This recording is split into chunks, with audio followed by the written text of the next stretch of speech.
성도여 다 함께 할렐루야 아멘. 주 찬양하여라 할렐루야 아멘. 저보다 앞에서 택하신 은혜를 다 찬송하여라 할렐루야 아멘. 만문을 열어라 할렐루야 아멘. 고난을 울려라 할렐루야 아멘. 인도자 되시며 친구가 되신 주 그 사랑 끝없다 할렐루야 아멘.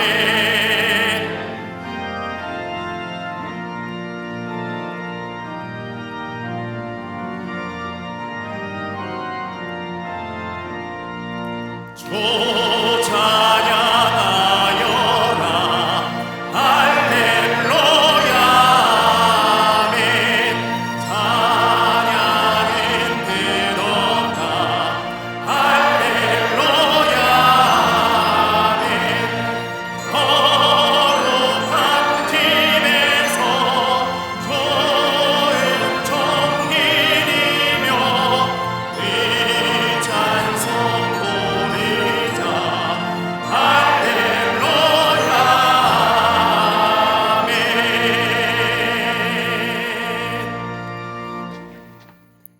오늘 성경 말씀은 골로새서 3장 12절로 15절 말씀입니다. 그러므로 너희는 하나님이 택하사 거룩하고 사랑받는 자처럼 긍휼과 자비와 겸손과 온유와 오래 참음을 옷 입고 누가 누구에게 불만이 있거든 서로 용납하여 피차 용서하되 주께서 너희를 용서하신 것 같이 너희도 그리하고 이 모든 것 위에 사랑을 더하라. 이는 온전하게 매는 띠니라. 그리스도의 평강이 너희 마음을 주장하게 하라. 너희는 평강을 위하여 한 몸으로 부르심을 받았나니 너희는 또한 감사하는 자가 되라. 아멘.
우리 갈릴리 성가대 오케스트라의 귀한 찬양에 감사합니다. 고맙습니다.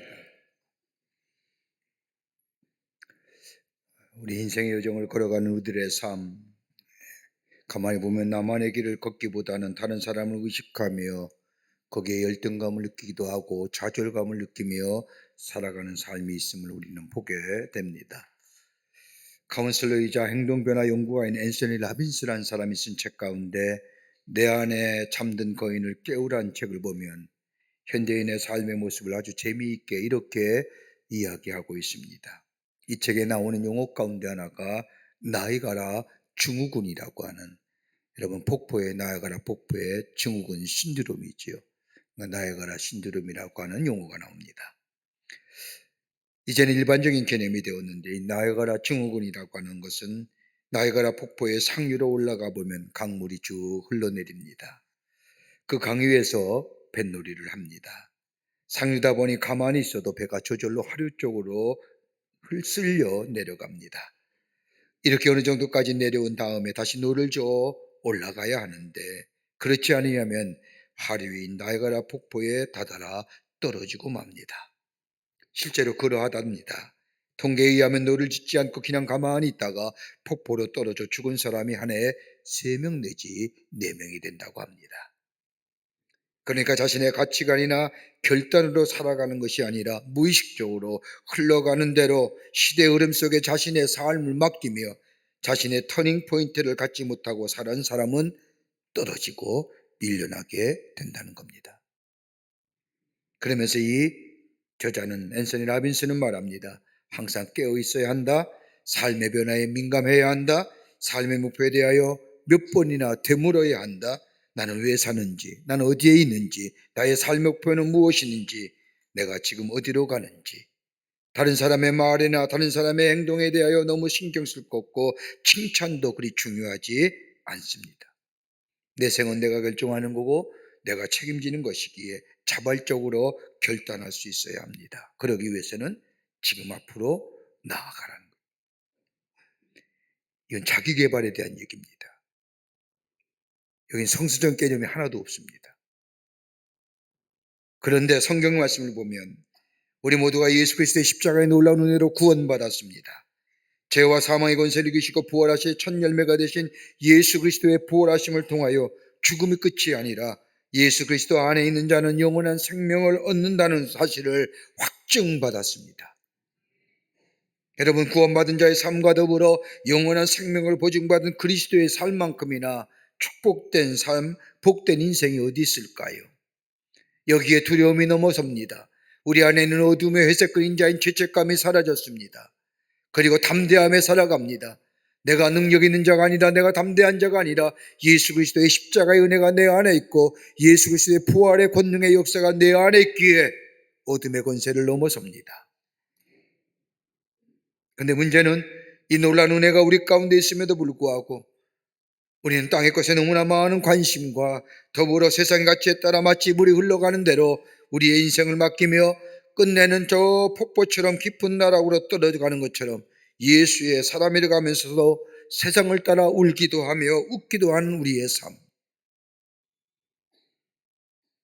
그러지 말라는 겁니다. 그렇게 살아서는 아니 된다는 겁니다. 오늘 본문의 말씀은 바울이 골로새 교회 성도들에게 보낸 편지의 말씀입니다. 바울은 골로새 지역을 한 번도 방문한 적이 없습니다.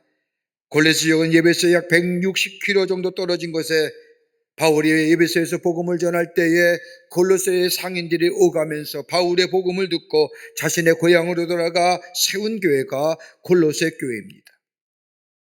바울은 이러한 골로새 교회 성도들에게 편지하면서 복음이 무엇인가, 그리고 그리스도인이 어떤 사람인가, 그리고 그리스도의 삶의 방식은 어떻게 살아야 할 것인가에 대하여 말씀하면서 오늘 본문의 말씀을 보면 예수 믿는 사람은 이런 사람이라고 3가지 것으로 정의하여 얘기합니다. 하나는 다름이 아니라 부르심을 받은 자들이다. 하나님의 부르심을 받은 자들이라고. 또 하나 또 한다면 거룩한 사람들이라고 하는 것이요. 또 하나 또 한다면 사랑받는 자들이라는 겁니다. 이 세 단어가 그리스도인의 삶이요 그리스도의 정체성입니다. 여러분, 로마서 5장 10절 이후의 말씀을 보면 바울은 이렇게 우리에 향하여 얘기합니다. 우리가 연약할 때에, 다시 말하여 예수를 알지 못할 때에 우리 예수님은 우리를 위하여 십자가에서 우리의 죄를 대신하여 죽으셨습니다. 더 나아가 우리가 죄인 되었을 때도 우리를 위하여 십자가에서 우리의 죄를 사하시기 위해서 죽으셨습니다. 이로 인하여 우리를 얼마나 사랑하는지 당신의 사랑을 우리에게 보여주셨습니다. 그리고 우리가 하나님과 원수 되었을 때에, 다른 말로 말하면 내가 예수 믿고 나서도 예수의 사람으로 하나님의 말씀에 순종하지 않는 불순종의 죄를 지어 하나님과 원수 되었을 때에도 우리 하나님은 우리를 위하여 저 예수님을 십자가에 죽으심으로 하나님과의 관계를 화목케 하셨습니다. 이로 인해 우리가 하나님의 자녀가 되었고 십자가의 놀라운 은총으로 구원받은 백성이 되었으며 하나님을 아바 아버지라 부르며 살아가는 새로운 존재가 되었을 뿐만 아니라 우리 예수님의 죄와 사망의 권세를 이기시고 부활하심을 인하여 우리의 미래가 새로워졌습니다. 죽음이 끝이 아니라 예수께서 부활의 첫 열매가 되심을 인하여 주께서 우리에게 말씀하신 것처럼 우리에게 부활의 영원한 생명을 우리에게 확증시켜 주셨습니다. 얼마나 놀라운 은혜입니까? 받을 만해서 받은 겁니까? 아니지 않습니까? 여러분이 내가 예수 믿는 것으로 생각하는데, 여러분, 내가 예수 믿는 것이 아니라 하나님이 우리를 부르셨습니다. 전적으로 강권하여 부르셨습니다. 회개하여 하나님의 사람이 된 것도 내가 한 것이 아닙니다. 하나님의 역사하심이었습니다. 이 은혜를 받고 보니 새로운 하나님의 사람이 되었습니다. 그리고 내 삶의 정체성이 달라진 겁니다. 나는 은혜 안에 사는 사람이 되었습니다. 은혜를 받고 보니, 은혜를 깨닫고 보니 보는 것도 달라졌고 생각하는 것도 달라졌으며 삶의 방향성도 달라졌습니다. 새로운 정체성의 사람이 되었고 은혜 가운데 내 안에 감사와 감격이 넘쳐나는 새로운 역동적인 삶으로 살아가게 되었습니다. 그러니까 여러분, 예수 믿는 사람은요, 힘이 축 처져서 사는 인생이 아니라는 거예요. 시기와 좌절 가운데 사는 인생이 아닙니다. 은혜 받은 사람은 내 안에 은혜가 있기에 감사와 감격이 넘쳐납니다. 그러게 삶의 역동적인 삶으로 살아갑니다. 더 나아가 내가 거룩한 사람 되었습니다. 세상과 구별된 사람이 되었다는 겁니다. 예전에는 세상의 욕심을 따라가던 삶이 예수를 믿고 예수 안에서 새로운 사람이 되었습니다. 가치관과 삶의 목적이 달라졌습니다. 땅의 것만 바라보고 땅의 것의 없음에 대하여 안타까웠던 우리의 삶이 이제는 은혜를 받고 하나님의 자녀가 되다 보니 하늘의 것을 생각하는 사람이 되었습니다. 구별된 자가 되었다는 겁니다. 구별된 자가 되었으니 삶의 방식도 달라졌습니다. 먹는 것도 자는 것도 행하는 것도 생각하는 것도 달라진 존재. 더 나아가 우리의 또 다른 모습이 있다고 한다면 사랑하신 자, 오늘 성경 말씀이 이렇게 말씀하고 있는데 원문 그대로 옮긴다고 하면 아가페모네이라고 해서 아가페의 사랑을 받은 자, 신실하신 사랑, 변함이 없는 진실한 사랑을 받고 사는 사람 되었다는 겁니다. 그 사랑의 빛이 내가 늘 비춰주는 겁니다. 그러게 병이 들어도 실패하여도 원망과 불평하는 것이 아니라 나로 하여금 새롭게 하시는 하나님의 사랑으로 생각하며 그 병과 그 실패와 그 아픔과 그 좌절을 쉽게 하나님의 사랑하심으로 인하여 넘어서게 됩니다. 이게 뭐예요? 오늘 성경이 얘기하는 부활하신 예수 그리스도의 옷으로 갈아입은 자의 삶이라는 겁니다. 근데 오늘 본문의 말씀을 보면 예수 그리스도의 옷 입고라고 하는 말씀은 미완료 시제입니다. 헬라어에서의 미완료 시제라고 하는 것은 한 번만 옷 갈아입은 사람이 아니라 계속적으로 지속적으로 예수 그리스도의 부활의 옷을 갈아입은 자를 얘기합니다. 새로운 존재, 새로운 삶, 새로운 하나님의 사람. 근데 오늘 바울은 얘기합니다. 그렇다고 한다면 우리의 삶의 양태는 어떻게 우리의 삶 가운데 나타나야 되느냐? 어떻게 하나님의 사람으로 이 세상 가운데 살아가야 되느냐? 오늘 바울은 몇 가지로 우리에게 부활의 옷으로 갈아입은 자의 삶의 양태에 대하여 우리에게 말씀하고 계십니다. 우리 모두가 다 부활하신 예수 그리스도의 옷으로 갈아입은 자들입니다. 어떻게 이 땅에 예수의 사람으로 살아갈 수 있을까요? 함께 말씀을 나누며 은혜 받기를 원합니다. 첫째는 다름이 아니라 우리 안에 긍휼함이 있어야 한다는 겁니다. 긍휼함이라는 게 불쌍히 여기는 마음. 오늘 3장 12절의 말씀을 보면 그러므로 너희는 하나님이 택하사 거룩하고 사랑받는 자처럼 긍휼과 자비와 겸손과 온유와 오래 참음에 옷 입으라고 말씀합니다. 하나님 우리를 긍휼히 여기시오 구원하여 주신 것처럼 이 긍휼함으로 구원받은 우리 다른 사람을 향하여 긍휼히 여기는 마음이 있어야 한다는 겁니다. 하나님의 사랑을 받았기에 그 사랑으로 이웃을 사랑하라는 겁니다. 여러분 마태복음 5장 48절의 말씀을 보면 너희 하늘에 계신 너희 아버지의 온전하심과 같이 너희도 온전하라고 말씀하십니다. 여기서 온전하다는 뜻이 뭘까요? 우리가 어떻게 하나님과 같이 온전할 수 있을까요? 여러분 온전하다고 하는 말씀의 뜻은 다름이 아니라 하늘 아버지께서 악한 자의 밭에도 비를 내리시고 선한 자의 밭에도 비를 내리시며 악한 자에게도 햇빛을 주시고 선한 자에게 햇빛을 주시는 것처럼 너희도 이 성품을 닮으라는 겁니다. 여러분 다른 사람을 향하여 긍휼히 여기는 마음, 치근히 여기는 마음, 저들이 아픔을 당할 때 같이 아파하며 저들이 슬퍼할 때 같이 슬퍼할 수 있는 마음, 여러분에게 가까운 사람이나 나를 사랑하는 사람이나 나랑 함께 더불어 좋은 관계의 사람에게만 긍휼을 베푸는 것이 아니라 나를 악하게 대하는 사람, 나에게 시기하며 나에게 질투하며 나를 대적하는 사람조차도 내가 다른 사람을 향하여 뭐요? 긍휼히 여기는 마음. 여러분 우리가 예수님을 부를 때 가장 우리의 마음에 와닿는, 가장 마음을 뜨겁게 하고 마음을 정말로 우리의 마음속에 푸근함을 갖다주는 예수의 이름을 부르는 그 형용사구가 뭘까요?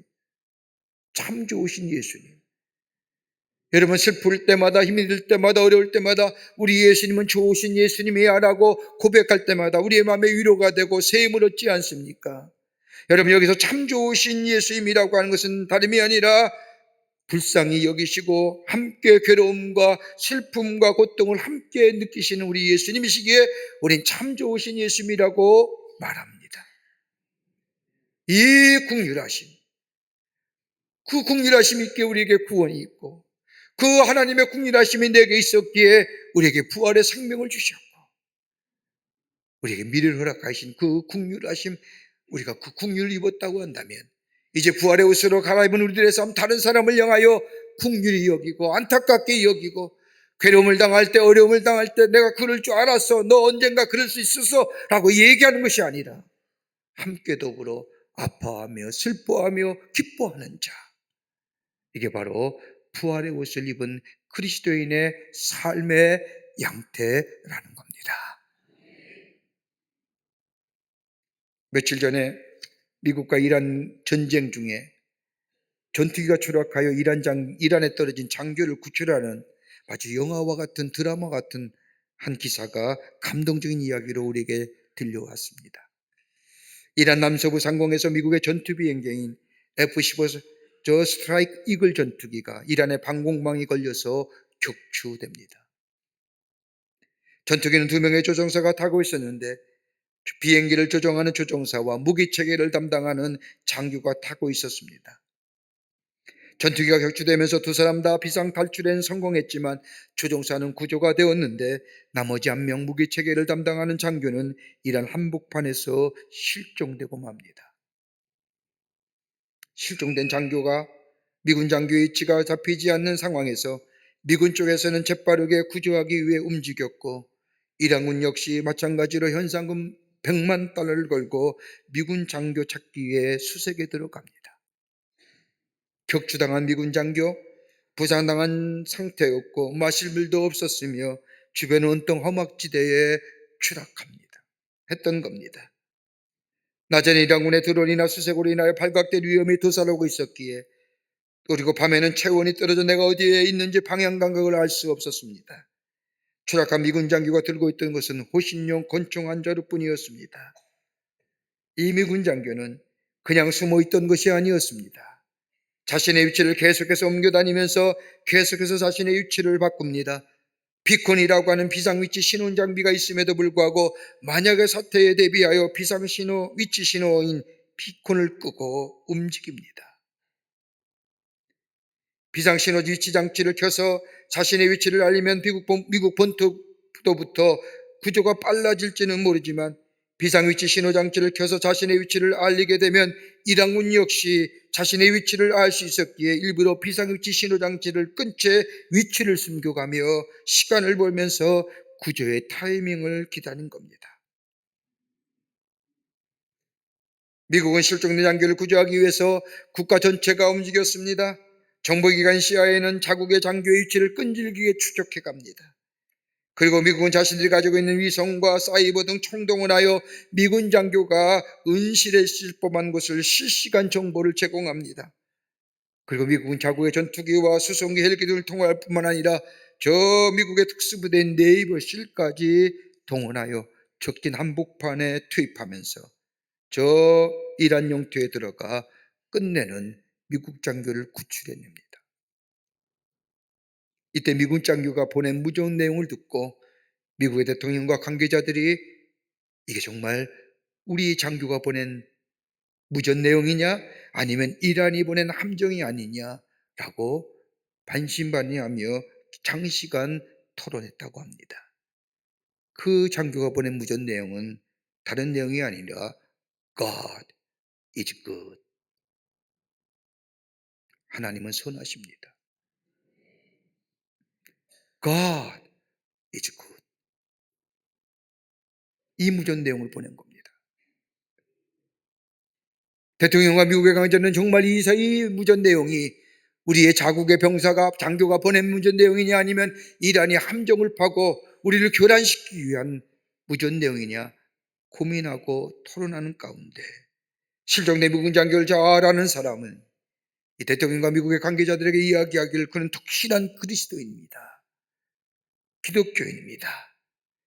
그는 지역사회를 위해서 선한 일하며 국리를 베푸었던 정말로 하나님의 사람이었다라고 하는 사실을 대통령에게 보고했고 그가 이란에 포로 잡혀있는 것이 아니라 그는 자국의 병사요 자국의 장교요 그리고 저가 은신했다는 사실을 알고 그를 끝내 구출작전을 통하여 구출해냅니다. 딱 한마디 God is good. 하나님은 선하십니다. 하나님의 선하심이 우리를 구원했습니다. 하나님의 선하심 속에 담겨있는 긍휼하심이 우리를 새롭게 했습니다. 내가 은혜 받을 만해서 받은 것이 아니라 전적인 하나님의 은혜입니다. 그렇다고 한다면 이 은혜 나눌 수 아는 자, 긍휼을 베풀 줄 아는 자, 같이 아파하며 같이 슬퍼하며 같이 즐거워하며 같이 기뻐할 줄 아는 하나님의 사람이 될 때 이것이 부활의 옷을 갈아입은 자들의 삶이요 이 삶이 이 땅을 새롭게 할 뿐만 아니라 하나님 나라를 세워가는 놀라운 역사가 있게 될 줄 믿습니다. 긍휼합니다. 두 번째는 온유하고 겸손해야 합니다. 부활의 옷으로 갈아입은 자의 성품은 삶의 양태는 온유하고 겸손해야 된다는 겁니다. 골로새 3장 13절의 말씀을 보면 누가 누구에게 불만이 있거든 서로 용납하여 피차 용서하되 주께서 너희를 용서하신 것 같이 너희도 그리하라라고 말씀하십니다. 누가 누구에게 불만이 있거든 서로 용납하라는 겁니다. 용납한다는 것은 상대방의 부족함과 연약함을 의도적으로 감당해 주는 것을 말합니다.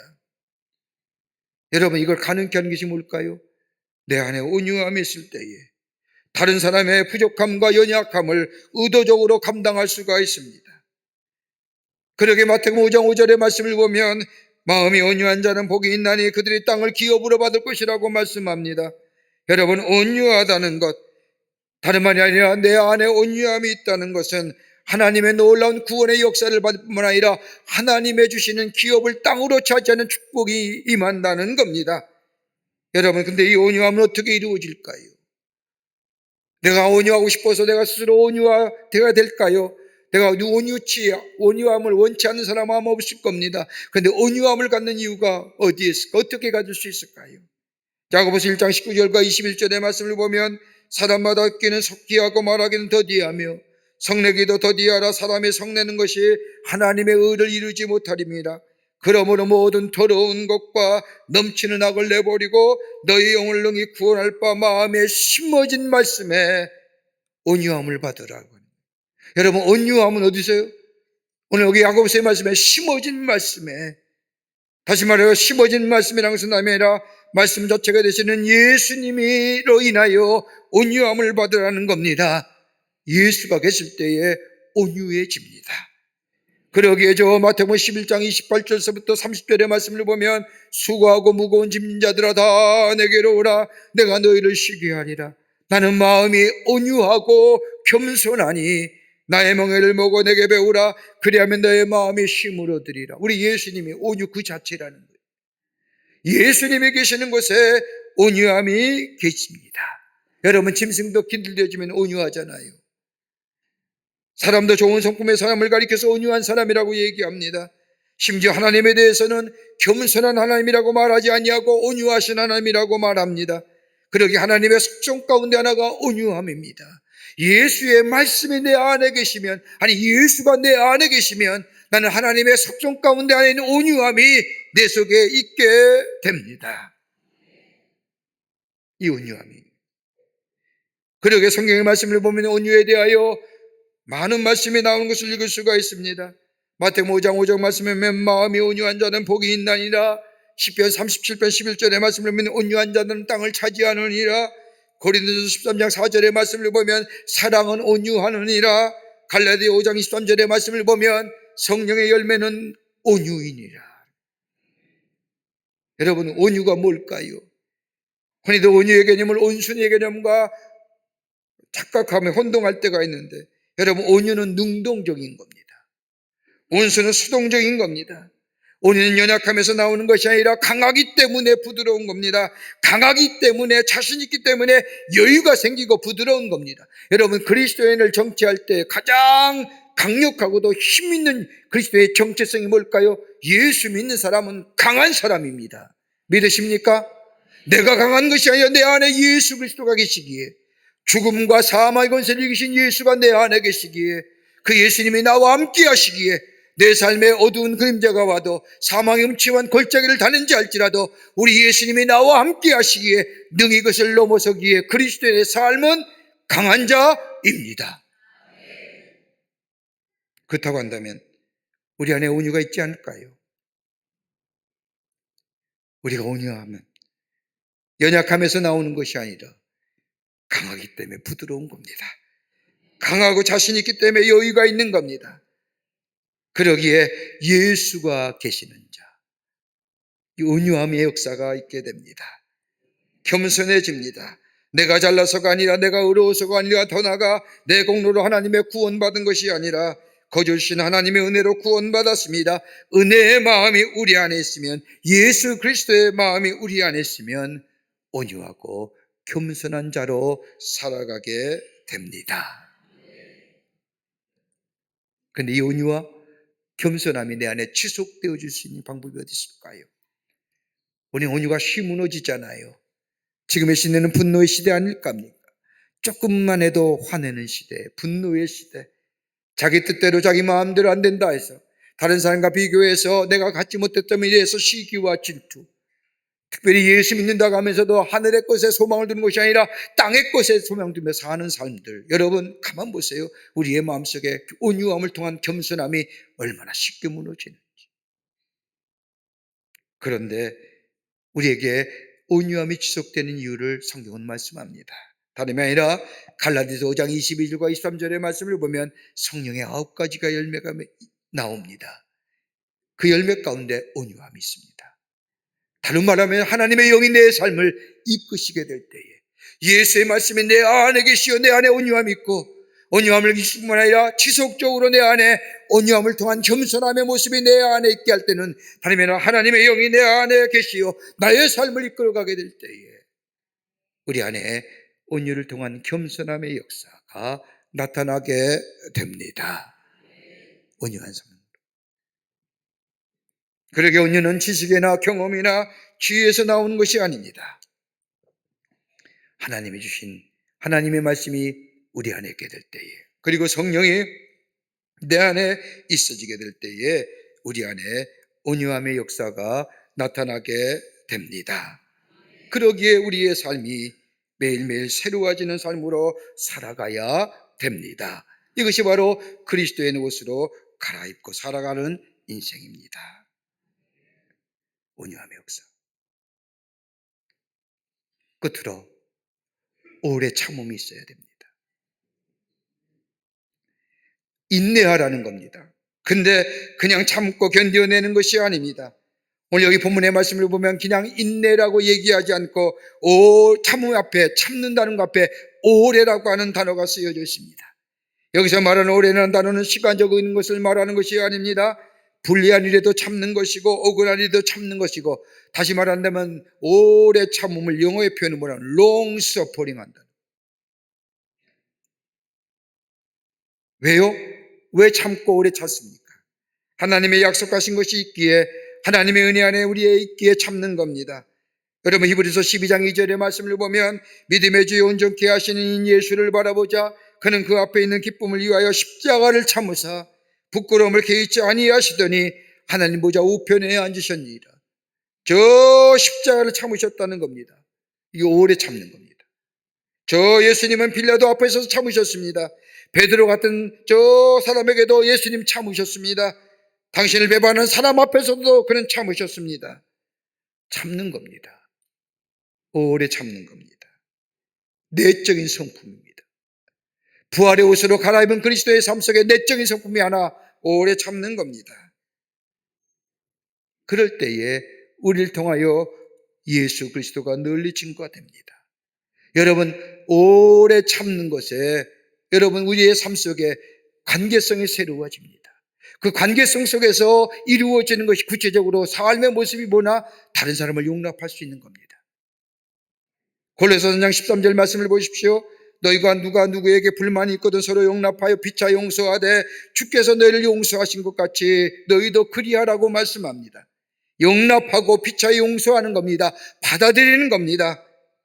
우리가 하나님의 용서함을 받아 구원함을 받아 새로운 하나님의 생명의 역사로 부활의 옷으로 새롭게 갈아입은 삶, 우리가 다른 사람을 향하여 배척하거나 다른 사람을 향하여 배격하거나 다른 사람을 향하여 분리하는 것이 아니라 받아들이는, 이게 바로 예수 그리스도의 부활의 옷으로 갈아입은 자. 많이 배웠다고 적게 배운 자, 많이 가졌다고 없는 자, 배척하고 나누는 것이 아니라 서로 용납하는. 그렇게 교회는요, 높고 낮음이 없는 거예요. 다 하나된 형제, 용납하는 거예요.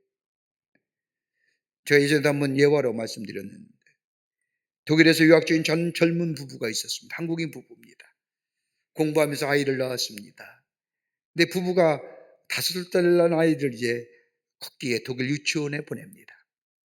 집에서 한국말만 배웠던 이 아이, 유치원에 가면서 독일말을 배우기 시작하고 독일말을 하기 시작합니다. 어느 날 이 아이가 집으로 돌아오더니 맨 처음 배운 독일어를 입으로 내뱉습니다. 부모는 그 말을 듣고 깜짝 놀랐습니다. 아이가 첫 번째로 뱉은 말, 독일말은 다름이 아니라 디시게트, 너 빠져, 너 빠져. 독일 유치원 가서 처음으로 배운 말이 너 빠져라고 하는 소외, 배격하는. 유치원에서 유일한 이방이었던 이 아이, 친구로부터 따돌림을 받을 때 듣던 말 의미도 모른 채 반복하여 엄마 나 독일을 배웠어요. 디스켓, 디스켓. 그 말을 듣는 부모의 마음은 무너져 내리는 것 같습니다. 그리고는 그 다음날부터 아이 유치원에 보내지 않습니다. 그리고 얼마 후 이 부부가 자녀와 함께 교회를 다니기 시작합니다. 독일인들이 모이는 교회였습니다. 그런데 교회 첫날 주일학교 예배에 참석하고 돌아온 아이가 두 번째 독일말을 배웠다고 이야기합니다. 그건 다름이 아니라 감 히레인트, 이리 와, 이리 와, 이 단어였답니다. 예수의 이름으로 모인 사람들이 이방인의 친구, 얼굴색도 다르고 문화도 다르고 그 어린아이를 향하여, 그 친구를 향하여 이리 와라고 말하며 받아주었다는 겁니다. 용납한다는 것은 서로의 다름을 인정하고 받아주는 겁니다. 받아들이기 위해서는 있는 그대로 인정하는 것을 얘기합니다. 구별하지 않는 겁니다. 나누지 않는 겁니다. 우리가 하나님의 은혜로 죄사함 받고 용납받고 하나님과 관계가 회복된 것처럼 우리 이웃을 향하여 나누지 아니하고 있는 그대로 받아들이며, 나 구원받은 것처럼 저 또한 구원받은 대상이며 저 또 하나님의 은혜를 입어야 할 대상임을 우리가 기억하면서 있는 그대로 받아들이게 될 때에 바로 그것이 부활의 옷으로 갈아입은 그리스도인의 삶이요, 거기에 하나님의 놀라운 역사가, 화목의 역사가 일어나게 됩니다. 이게 우리의 사명입니다. 우리의 삶의 형태입니다. 이게 복받는 길입니다. 긍휼하심을 입었으니 긍휼을 베풀며 온유함으로 겸손함으로, 그리고 오늘 얘기한 것처럼 오래 참으면 다른 사람과의 관계성 속에서 용납하는 자, 여기에 하나님의 놀라운 은혜가, 하나님의 축복이 임할 뿐만 아니라 우리의 삶 속에 예수의 부활의 옷으로 갈아입은 하나님의 백성으로 증거하며 살아가는 은혜가 있게 될 줄 믿습니다. 이 은혜 속에 살아가시는 여러분과 저와 되시기를 주의 이름으로 축복합니다. 하나님 감사합니다. 주께서 이를 사랑해 주셔서 하나님의 자녀 삼으시고 구원받게 하시고 부활의 놀라운 능력으로 부활의 옷으로 갈아입은 그리스도의 삶으로 살아가게 하심에 감사합니다. 우리가 우리의 삶 가운데 긍휼함을 아버지 하나님의 입었으니 긍휼을 베푸는 자들 되게 하여 주시고, 아버지 온유한 자 되게 하여 주시며, 아버지 인내하는 자 되게 하여 주셔서 이 땅에 하나님 나라를 놓아가며 주님을 기쁘시게 하는 저희가 되게 하여 주시옵소서. 주께서 우리와 함께 해 주실 줄 믿으며 예수님의 이름으로 기도하옵나이다. 아멘.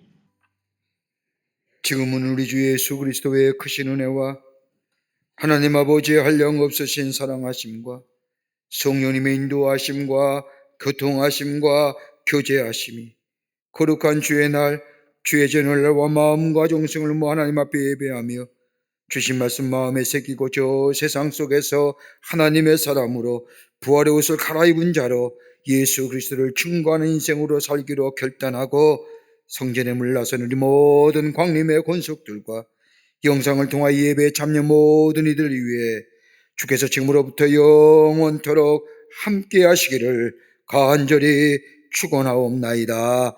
아멘. 주시나